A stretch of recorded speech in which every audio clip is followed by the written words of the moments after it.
নমস্কার, আমি দীপান্বিতা আর সকলকে জানাই কালী পুজো ও দীপাবলির আন্তরিক শুভেচ্ছা। আজকে যে ব্লগটা তোমাদের সাথে শেয়ার করছি সেটা কিন্তু তথাকথিত ডেলি ব্লগ নয়। এই ব্লগটা হলো আমার করা সবথেকে ইন্টারেস্টিং ব্লগ, যেখানে কালীকে ঘিরে থাকা অজানা কিছু তথ্য আর সাথে রয়েছে কিছু ভৌতিক গল্প গাছাও। চলো একেবারে দেরি না করে ব্লগটি শুরু করে দিই। এখন বাজে রাত্রির 11:15 মতো। আমি আর তাতানের পাপা বেরিয়েছি। উদ্দেশ্য হলো বাঘাযতীনের স্পোর্টিং ক্লাব, মানে যেটা আনন্দমেলা ক্লাব আর কি। ওখানে শুনেছি প্রেতকথার উদ্যোগে বেশ ভয়ানক একটা প্যান্ডেল করেছে। আমরা সেই প্যান্ডেলটি দেখতে যাচ্ছি, আবারও একটি ভয়ানক রাস্তা দিয়ে। এই রাস্তাটা হয়তো অনেকেই চেনো, এটা নরেন্দ্রপুরের একটি রাস্তা, একেবারে রেল লাইনের পা ঘেঁষে। এইখানেও কিন্তু একটা ভৌতিক ঘটনা হয়েছিল, যেটা আমি শুনেছি তোমাদের সাথে ছোট করে শেয়ার করি। রাত তখন প্রায় 1টা কি 1:30। আমার হাজব্যান্ডরা অনেক রাত্রেবেলা কাজ করে বাড়ি ফেরে, তো একবার ওরা 3 ফ্রেন্ড এই রাস্তা দিয়ে বাড়ি ফিরছিল। আর এই রাস্তার মধ্যে পড়ে 3টে তাল গাছ পাশাপাশি। আর ওই তাল গাছের কাছে এসে ওদের মধ্যে একজনের ভীষণ জোরে টয়লেট পায়। তো উনি নামে এবং ওই গাছের কাছাকাছি টয়লেট করে। আফটার দ্যাট উনি যখন বাড়ি যায়, প্রচণ্ড রকম নাকি অস্বাভাবিক প্রতিক্রিয়া ওনার হতে থাকে। কেউ ওনাকে ধরে রাখতে পারে না, তারপরে অনেক রকম কথাবার্তা বলে। তো এইখানে যে গুণিন বা তান্ত্রিক ছিল তাকে ডাকা হয়, এবং ডাকার পর ওনাকে ওর কাছ থেকেই শোনা যায় যে ওই তাল গাছে নাকি কেউ একজন ছিল যার গায়ে ও প্রস্রাব ত্যাগ করে, এবং যেই কারণে ও হার্ড হয় এবং ওর পেছন পেছন আসে ওকে বিরক্ত করবার জন্য। তো কতটা সত্যি কতটা মিথ্যা সেই তর্কে যাচ্ছি না, কিন্তু এই রাস্তাকে ঘিরে এই রকম বিভিন্ন তত্ত্বকথা কিন্তু প্রচলিত রয়েছে। চলো, কথা বলতে বলতে আমরা এসে গেছি আনন্দমেলা স্পোর্টিং ক্লাব বাঘাযতীনে। এইখানে ভীষণ ভয়ের একটি প্যান্ডেল করেছে। দুঃখের বিষয়, আমরা যখন এসেছি তারপর থেকে কাউকে আর লাইনে অ্যালাউ করছে না, কারণ যারা এইখানে এই প্রোগ্রামটা মানে চালাচ্ছে, যেই মানুষগুলো, তারা ভীষণভাবে টায়ার্ড হয়ে পড়েছে। তো যাই হোক, ওখান থেকে তো দেখা হয়নি। ওখান থেকে ফেমাস একটা পাপড়ি চাট খেয়ে, যারা নাকি দিদি নাম্বার 1-এ পাপড়ি চাটের কোনো কন্টেস্ট হলে বা খেলা হলে ওখান থেকেই খাবার যায়, ওখান থেকে পাপড়ি চাট খেয়ে এখন এসেছি আমরা বাঘাযতী।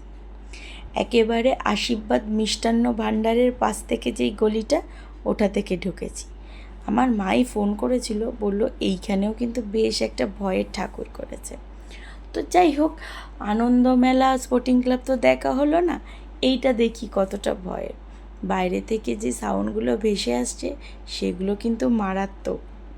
আর অনেকে হয়তো ভাববে যে এতক্ষণে কই কালীমাকে ঘিরে কোনো তত্ত্বকথা তো দিদি বললো না। বলবো, একটু ধৈর্য ধরো, সবটাই জানতে পারবে। এইখানে আমরা এখন প্রায় 15 মিনিট মতো লাইনে দাঁড়িয়েছিলাম। এখানেও সেম করেছে, কিন্তু আমার মনে হয়, আমি যদিও ওই স্পোর্টিং ক্লাবেরটা দেখিনি, তো ওখানে আরও বেশি ভয় হয়তো মানুষকে দেখাতে পেরেছে। কিন্তু এইখানে অল ওভার তোমরা যদি যারা স্পোর্টিং ক্লাব অত ভিড় বলে যেতে পারছো না, তারা কিন্তু এইখানে আসতে পারো। চলো আমার সাথে একটু ভেতরে চলো, গিয়ে দেখে নাও কতটা ভয়ের। এখানে লাইন দিয়ে দাঁড়িয়ে আছি বিগত 15 মিনিট ধরে। অল্প কজন করেই ঢোকাচ্ছে, ব্যবস্থাপনা খুব ভালো, অতিরিক্ত ভিড় গুতাগুতি একদম কিচ্ছু নেই। আর ঢুকতেই বা ঢোকার আগেই যে সমস্ত সাউন্ড পাওয়া যাচ্ছে, সেটাতে কিন্তু পিলে চমকানোর মতো।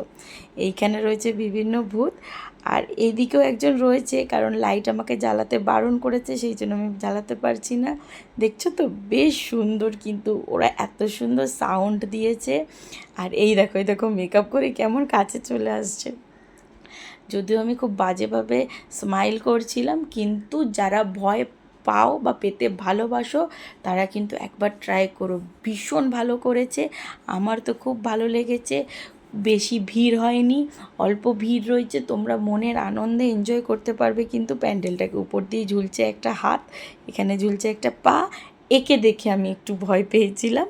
যাই হোক, এত ভয় পাওয়ার পর এইবার দেখা আমাদের দেবীর সাথে। চলো, এইখানে রয়েছে মা কালীর শ্যামা মূর্তি।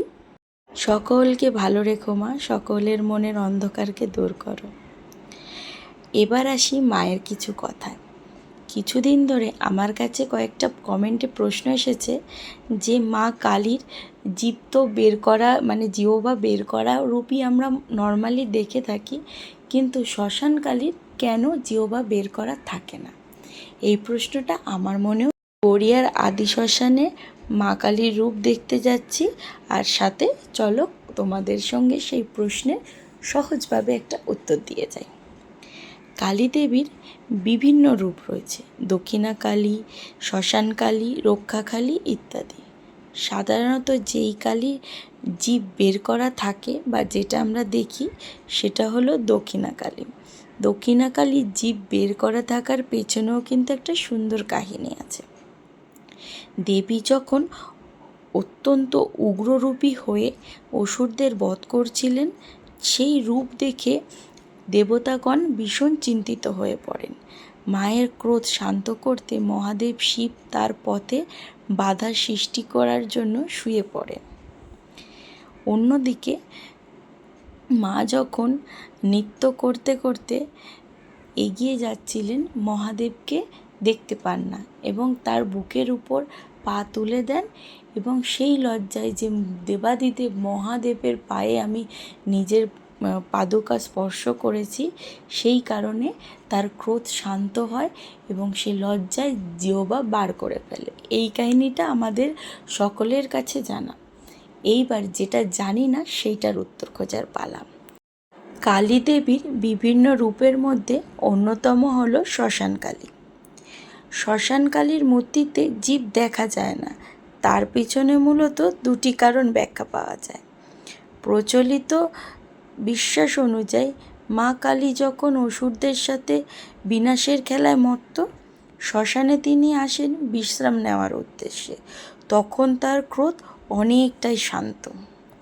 অনেক পুরোহিতদের মতে অসুর বধের পর দেবী যখন মৃত মাংস খায় এবং সুরা পান করে জিরিয়ে নিচ্ছিল, তখনই তিনি শান্ত, স্নিগ্ধ ও মাতৃরূপে অবস্থান করে। এই সময়ে মায়ের কোনো উগ্রতার প্রয়োজন ছিল না। দক্ষিণাকালীর জীব বের হওয়ার কারণ হলো শিবের উপরে পা দিয়ে লজ্জায় জীব কাটা, কিন্তু শ্মশানকালী রূপে যেহেতু তিনি বিশ্রামরত এবং তুলনামূলক শান্ত, তাই এই মূর্তিতে লজ্জা বা উগ্রতার বহিঃপ্রকাশ হিসাবে জীব বার করা থাকে না।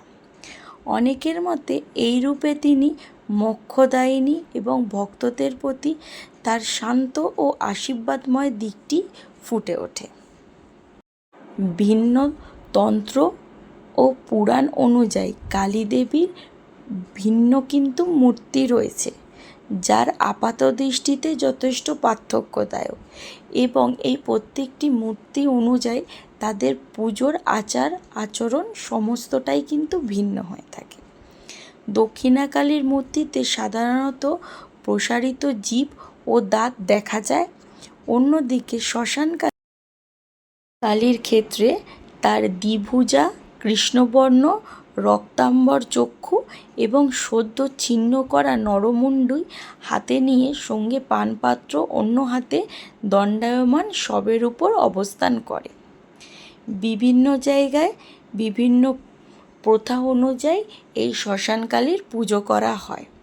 তো এই ছিল আজকে আমাদের সকলের প্রশ্নের উত্তর। কেমন লাগলো আমাকে কিন্তু অবশ্যই জানাবে। এছাড়াও যদি তোমাদের জানা কোনো অন্য কারণ থাকে তাহলে সেটাও কিন্তু আমাকে কমেন্টের মাধ্যমে জানাতে ভুলো না। ভিডিওটি এখানেই শেষ করছি। সবাই ভালো থাকবে, সুস্থ থাকবে, আর আমার ব্লগটা কেমন লাগছে অবশ্যই কিন্তু আমাকে কমেন্টের মাধ্যমে জানাতে ভুলো না। ধন্যবাদ।